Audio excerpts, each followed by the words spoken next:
Hello students, अनिमा class में आपका स्वागत है। मैं आज आप लोगों को क्लास 6 सिविक्स अभ्यास प्रश्न पत्र अध्याय 6 से 10 पर आधारित, ठीक है, इसको आज इसके सारे प्रश्नों उत्तर मैच द फ्लोइंग सारा कुछ करवाऊंगी, ठीक है। तो चलिए वीडियो को स्टार्ट करती हूँ। पहला प्रश्न है, ग्राम पंचायत और जिला परिषद के बीच की महत्वपूर्ण कड़ी है। उत्तर होगा क, ग्राम सभा। दूसरा प्रश्न है, नगर पालिका में इनमें से किस वर्ग के लिए कम से कम 1/3 सीटें आरक्षित है। उत्तर होगा ग, महिलाएं। तीसरा प्रश्न है, बड़े नगरों को किन छोटे इलाकों में बांट दिया जाता है। उत्तर होगा घ, वार्ड। चौथा प्रश्न है, जिला अदालतें किसकी निगरानी में काम करती है। उत्तर होगा क, उच्चतम न्यायालय। पांचवा प्रश्न है, गांव में भूमि का लेखा जोखा किसके पास होता है। उत्तर होगा ख, पटवारी के पास। छठा प्रश्न है, जिले का सर्वोच्च अधिशासी अधिकारी कौन होता है। उत्तर होगा क, जिला मजिस्ट्रेट। सातवां प्रश्न है, शहरी इलाकों में जनसंख्या घनत्व कितना रहता है। उत्तर होगा क, ऊंचा।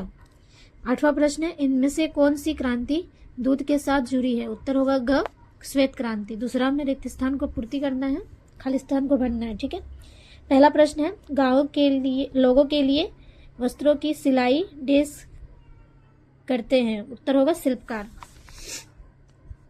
दूसरा प्रश्न है, गांव लोगों का मुख्य व्यवसाय डेस है। उत्तर होगा कृषि। तीसरा प्रश्न है, उत्तर प्रदेश में पंचायत समिति को डेस नाम दिया गया है। उत्तर होगा क्षेत्र समिति। चौथा प्रश्न है, पंचायत राज्य संस्थाओं में डेस सबसे ऊंचा निकाय है। उत्तर होगा जिला परिषद, ठीक है। पांचवा प्रश्न है, जिला परिषद देश के कार्यों के बीच तालमेल बैठाती है। उत्तर होगा पंचायत समितियां।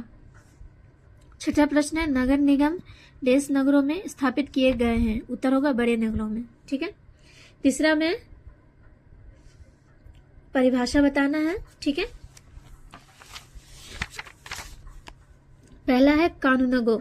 कानूनगो और तहसीलदार पटवारी के काम पर निगरानी रखते हैं। दूसरा प्रश्न है, अनियमित कामगार। अनियमित कामगार वो होते हैं जो अल्पकालिक या अस्थायी आधार पर लगाए जाते हैं, अर्थात उन्हें कुछ दिन के लिए तभी काम मिलता है जब उनकी जरूरत होती है। उत्तर होगा दैनिक मजदूर और नौकर। तीसरा प्रश्न है प्रवसन। प्रवसन यानी ग्रामीण इलाकों से जाकर बसने से शहरों की जनसंख्या में तेजी से वृद्धि होना। ग्रामीण इलाकों से बड़ी संख्या में लोग काम की तलाश में तथा अपने जीवन स्तर को ऊंचा उठाने के लिए शहरों में आते हैं। चौथा में प्रश्नोत्तर है, ठीक है। पहला प्रश्न है, ब्लॉक विकास अधिकारी का क्या कार्य है। उत्तर होगा ब्लॉक विकास अधिकारी वह ब्लॉक समिति द्वारा तैयार की गई योजनाओं को अमल में लाने की व्यवस्था करता है। दूसरा प्रश्न है, नगर पालिकाओं द्वारा वसूल किए जाने वाले विभिन्न करों का उल्लेख करें। उत्तर होगा नगर पालिकाओं द्वारा वसूल किए जाने वाले कर निम्नलिखित है। पहला संपत्ति कर या गृह कर। दूसरा जल कर। तीसरा सफाई कर। चौथा प्रकाश कर। पांचवा विज्ञापन कर। छठा मनोरंजन कर। सातवां टोल टैक्स या वाहन कर। आठवां जन्म मृत्यु पंजीकरण शुल्क। नौवां व्यवसाय कर और 10वां अन्य कर। तीसरा प्रश्न है, तहसीलदार के प्रमुख कार्य क्या है। उत्तर होगा तहसीलदार के प्रमुख कार्य निम्नलिखित है। किसानों को उनकी जोत की जमीन के रिकॉर्ड की नकल उपलब्ध कराना। चौथा प्रश्न है, निर्वाह खेती किसे कहते हैं। उत्तर होगा निर्वाह खेती वह कृषि प्रणाली है जिसमें किसान मुख्य रूप से अपने परिवार के भरण पोषण के लिए फसलें उगाते हैं। इसमें उत्पादन का उद्देश्य बाजार में बेचना नहीं बल्कि परिवार की ज़रूरतों को पूरा करना होता है। इसमें पारंपरिक तरीकों, कम तकनीकों और छोटे खेतों का उपयोग किया जाता है। पांचवा प्रश्न है, कॉल सेंटर किसे कहते हैं। उत्तर होगा कॉल सेंटर कंप्यूटर तथा टेलीफोन से युक्त होता है और उसका भारतीय व विदेशी दोनों तरह की कंपनियों से संपर्क जुड़ा होता है। पांचवा का पहला में है, लोग ग्रामीण इलाकों से शहरी इलाकों में जाकर बसना क्यों चाहते हैं।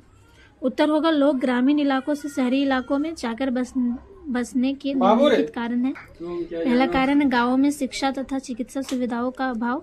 दूसरा, गांवों में व्याप्त बेरोजगारी और काम के एवज में काफी कम भुगतान। तीसरा कारण है असुरक्षा की भावना। दूसरा प्रश्न है, स्थायी बैंकों द्वारा सरकार ग्रामीणों की मदद कैसे करती है? उत्तर होगा स्थायी बैंकों द्वारा सरकार ग्रामीणों की मदद निम्नलिखित तरीकों से करती है। पहला, कृषि और ग्रामीण ऋण। दूसरा, बैंक मित्र या सखी। तीसरा, स्व सहायता समूह को प्रोत्साहन। चौथा, प्रधानमंत्री जन धन योजना। पांचवा, ग्रामीण रोजगार प्रशिक्षण। छठा, पेंशन और बीमा। तीसरा प्रश्न है, पटवारी के मुख्य कार्यों का वर्णन करें। उत्तर होगा पटवारी के मुख्य कार्य निम्नलिखित है। पहला, पटवारी इलाके की समूची भूमि का रिकॉर्ड रखता है। दूसरा, पटवारी को जमीन को मापना और उसका हिसाब रखना। तीसरा, पटवारी जमीन संबंधी विवरणों को सही रखकर हमारी कितनी अधिक सेवा करता है।